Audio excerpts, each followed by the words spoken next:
Really excited to be bringing you guys this quick look of Bit.Trip Runner, a game that has been out on WiiWare for maybe, I don't know, 6 months now, but finally came to PC via the Steam platform. If you're not familiar with the Bit.Trip series of games, basically they're a series of games that are just incredibly simple, and this is not any exception. The last one that came out on PC was Bit.Trip Beat, which was basically just a Pong type game.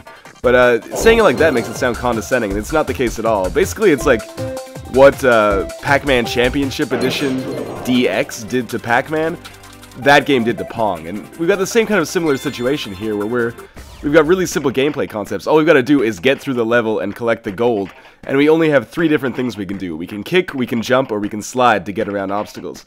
But the thing that keeps the game coming is, I guess, it's addictive, and it's incredibly difficult. So there's a high level of replay value here. And this is the kind of the game that actually I'm kind of a sucker for. You see games like this where you have to duck or jump over obstacles. The only one coming to mind right now as an example is what's that game called? Twisted System in Fusion Frenzy.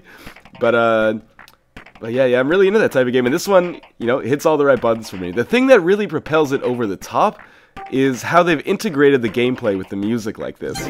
So every action that you take is going to cause the background music to have some notes or a little bit of a flourish inserted into it, which really makes it feel like a really ambient but also interactive experience.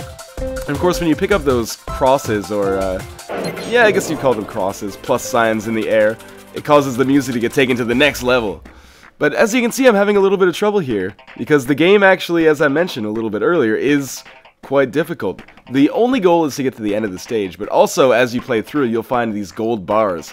And by picking up the gold bars, you can unlock kind of bonus levels at the end.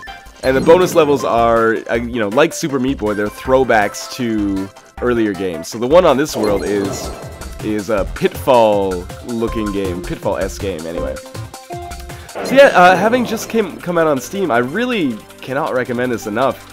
I've already sunk. I got it. I don't know, maybe 3 or 4 hours ago, and I've already sunk about an hour into it, not including the time that it took to record this gameplay and narration. So highly recommend it, particularly if you're a fan of these like ambient. Well, it's not really ambient because it's pretty difficult, but if you're a fan of these games that kind of integrate well with the music. Integrate the gameplay along with the music, I mean. Kind of in a similar way, but not quite the same as Audio Surf.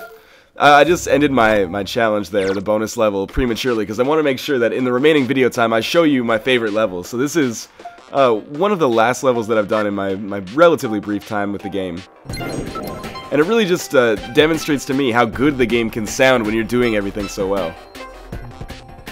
I'm really glad that this finally came out for PC, and I hope that the rest of the games in the Bit.Trip series eventually make their way over as well. I'm sure they probably signed some sort of exclusivity agreement with Nintendo for a while, but, as that expires, we're going to get these back on Steam, and that's going to be a great time. I believe this is going for $10 right now, which is absolutely worth the price. Oh, I can't believe I died there. I've been practicing this level for a little while, so I'm not too bad at it.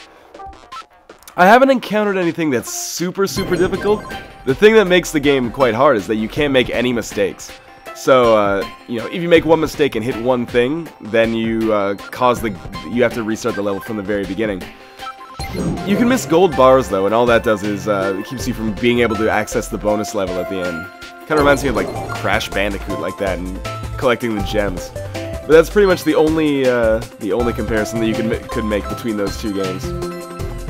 And actually, I kind of like that you have to have a near-perfect run to win, because once you get that perfect run, it just sounds so good, like every note in the song fits. You can also use the unused keys to play notes yourself, but the notes seem to come out at random, so sometimes you get some great harmony, and sometimes you get some incredible dissonance. And I like to keep everything in harmony when I'm playing this game. It just, the way the game sounds makes me feel like everything is copacetic. I'm really impressed, just from a development standpoint, how they managed to integrate everything. I guess it's because, like, all of your jumps, ducks, and kicks have to be basically timed within a certain window of opportunity. So it wasn't that hard for them to program that, but well, you know, what do I know? What do I know about programming games? Anyway, so you can see, what, I've got three pieces of gold left to get, and these are actually pretty easy. We'll just pick up that one and then jump into these two at the end. And there we go. And there you guys have it. That's Bit.Trip Runner. Hope you got a nice little taste of it here. Like I said, comes highly recommended. Highly recommended. Thanks for watching.